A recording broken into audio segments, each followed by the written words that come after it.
Aujourd'hui, j'ai envie de te parler d'une des étoiles les plus célèbres, la vraie star du ciel, celle qui, bien avant les boussoles, GPS, satellites, guidait les hommes dans l'hémisphère nord.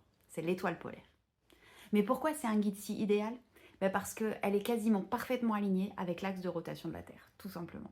C'est pour ça qu'elle nous apparaît fixe dans le ciel et qu'on dirait que toutes les autres étoiles tournent autour d'elle. Dans la mythologie nordique, elle était même considérée comme le clou qui maintient la voûte céleste. Et sa position fait qu'elle reste visible toute l'année dans l'hémisphère nord. Donc quelle que soit la saison, tu la trouves, tu sais où elle nord. De nos jours, l'étoile polaire, c'est Polaris. Elle est située à 433 années-lumière, c'est une supergéante jaune, bien plus grande, bien plus lumineuse que le Soleil.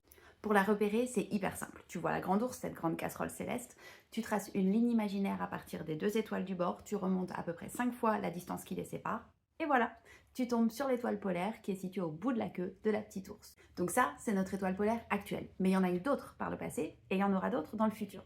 Pourquoi ça change? C'est lié à la précession de l'axe terrestre. Donc ce que ça veut dire, c'est que l'axe de rotation de la Terre, il n'est pas fixe, mais il vacille, un peu comme une toupie.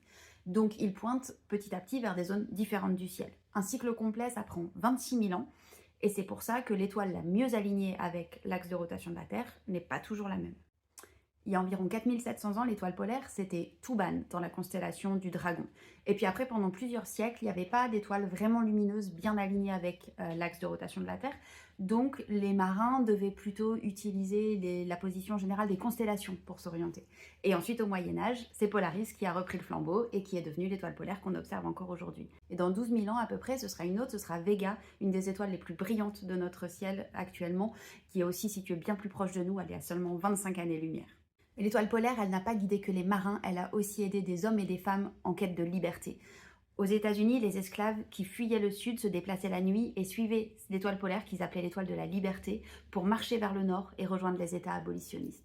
Ils avaient même un chant secret codé, Follow the Drinking Gourd, qui donnait des indications sur comment suivre l'étoile du Nord. Donc tu vois, l'étoile polaire, elle a bien gagné sa notoriété en guidant les hommes sur les océans, en les aidant à s'orienter la nuit, en aidant à trouver la liberté. La prochaine fois que tu regardes le ciel, cherche la casserole, trace une ligne et laisse l'étoile polaire te montrer le chemin.